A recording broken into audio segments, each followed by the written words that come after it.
What is going on, everybody? Welcome to the Lead 360 podcast.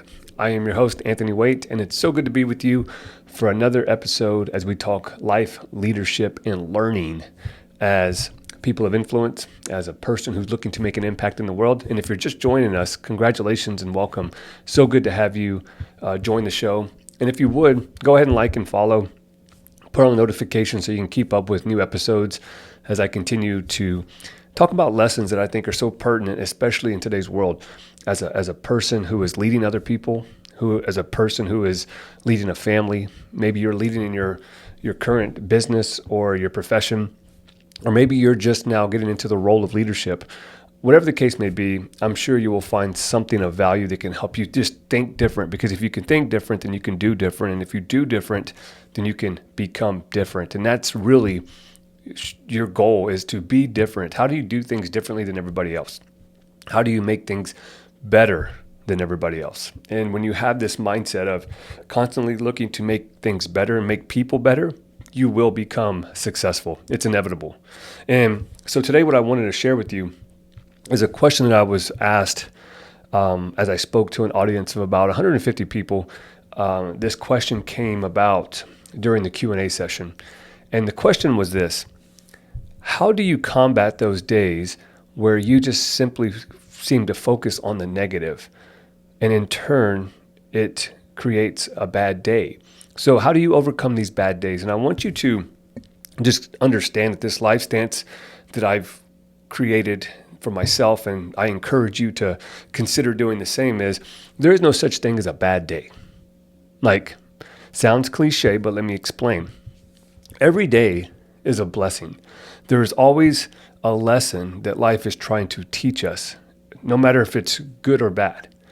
And our job in this world is to create awareness. And this awareness is to learn about ourselves as people, as individuals, as human beings, and to learn about other people. Like, what is moving this process called life along? And when you seek to understand and learn and become aware about who you are and about who other people are, your life becomes more predictable. You're able to connect with people on a deeper level. And this is one of the biggest problems that I see with leadership, is that we are too busy to stop and pause and to really learn about ourselves, about our past, about our present, and about the future in which we're trying to create. And in the book, The 15 Laws of Invaluable Growth, there is this law of reflection that says growth happens whenever we learn to pause and let this opportunity or this growth catch up with us. And I want to ask you this: when is the last time that you've taken time to pause? When you've taken time to calm the chaos within so that you can create on the outside? Because every time that I realized in my life that my mind and my thinking was chaotic, my life became a mess. And our ability to calm ourselves allows us to create margin and space to actually think through the problem. But we live in a world where most people just want the answer to the problem. They want a solution, a quick fix. And I'll tell you that the only person that's going to fix you is you. Now, there might be people out there like this podcast, or a coach or a mentor that can help you think by asking the right questions. But at the end of the day, you are the problem. And the good news is that you're also the solution. And I want you to consider this. There's two ways in which most people focus. When we focus solely on ourselves, we lose sight of why we exist. We lose sight of that servant leadership, our ability to serve others. And if you think about it, in this world, our job is to become of service. That's the best thing that you could ever do, is to become of service, to make yourself of service to others. But you can't do that when you're facing a disease, when you're facing a diagnosis, when you're going through a divorce, when you're going through bankruptcy, whenever you're struggling in life because of the choices that you made. It's hard for you to look at this yourself as somebody who's of service to others. That's where you find your purpose and your meaning in life, is by serving other people, by making yourself better so that you can help others get better. But if you can't lead you, then you cannot lead other people.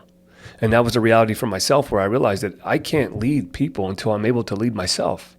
And to do so is foolish, and it's out of integrity. And it's only a matter of time before your character is found out. And so when we focus solely on ourselves and solely on the problems, we lose sight of the possibilities. The next one is when we focus solely on others, aka seeking validation or approval from other people, we provoke the feeling of unworthiness and this feeling of undeserving. And so therefore we kind of stay in this box and we play small because we don't feel like we're good enough. We don't feel competent or confident enough to go out there and create a life that we're proud of. And I see this as a norm today, especially today in young leaders, is that they focus so much on themselves and it's a self-gratification. What's in it for me? And they lose sight of how can I serve you? And then the other side of that is seeking validation and looking for that approval, looking for that pat on the back. And so we get caught up in this hamster wheel of achievement and not realizing that your credentials will get you in the door, but your character keeps you in the room. And nobody cares how much you know until they know how much you care. And so the goal then is to focus on growing ourselves so that we can grow other people. When we grow ourselves, we uncover our USP, what I call our unique serving position. You know, when we're growing ourselves, we find out more about ourselves. We become aware of ourselves, and we stop trying to be like other people. We stop trying to regurgitate what we read in a book. We stop trying to mimic or try to or take on somebody else's success, thinking that if I follow the same path as this person, then I too will be successful as well. While you might be, what you will find is that if you follow other people and try to be like other people, you find yourself purposeless, and you don't have any passion behind it. But when you seek to understand all the things that happen to you and realize that they've happened for you, you're able to really carve out your place in this world and live your God-given potential. And I think about this from my perspective as I started to go out there and lead other people. I realized that it was my duty to get over all the problems that I had growing up, through all the obstacles that I was facing, all the adversity, and overcome that. And to take that and use it, that pain that we all endure at some point in our life, and turn it into purpose, backed by passion. That's how you reach your potential. And if you're in this process right now, understand that life never happens to you. It's always happening for you. And that's another life stance that I want you to understand, is that when you look at life as happening for you, there's always a lesson to be learned. And until we learn the lesson, life will continue to give us the test. That's why when people go through a bad relationship and they end up with a breakup, if they don't take time to learn the lesson, then they find themselves in another bad relationship. If you don't take time to learn the lesson, you'll continue to get the test. And the thing is that when we're young, in traditional education, you get a lesson and then you take a test to test your knowledge. In life, we get the test, and it's up to us to learn the lesson. And through that process, we gain knowledge, understanding, and awareness. And it's a different way of thinking because we've been programmed to get the lesson and then take a test. So I want you to start analyzing your life through that lens and asking yourself, what is the lesson to be learned? Why am I in the position that I'm in? Why am I doing what I'm doing? And what is it here to teach me? Because once I learn the lesson, then I can serve other people. And it's usually through the pain, the awareness, the adversity that we grow and we make ourselves big enough to serve other people. And so what I want to share with you today is this perception of a bad day. It shouldn't be, how do I get over or get through a bad day? It's what have I learned from today's lesson. And when someone wrongs you, just think about this. There's a lesson to be learned. When someone tells you something that gives you the bad news, what is the lesson to be learned? When you miss the mark or you fell at something, what is the lesson to be learned? And in this constant state of growing, this constant state of learning, you take on what's called a beginner's mindset. And you understand that you don't have it all figured out. And that perfection is not the goal, it's progression, a continued progression to a worthy ideal or a worthy life. A life that you will one day be proud of. And as the law of reflection states, learning to pause allows for that growth to catch up to us. Taking time throughout our day to reflect on, man, what did I learn today? How did my best self show up? And if I didn't show up as my best self, why was that? These are the difficult conversations that a lot of people don't ask themselves, and therefore they continue to repeat the process. And if you continue to repeat the process over time, and it's in a negative manner, it's destructive instead of constructive, you'll find yourself living with regret. That's when you hear people say, I woulda, shoulda, coulda. And I don't want that to be you. I don't want that for my life. The last thing I want to live with is regret.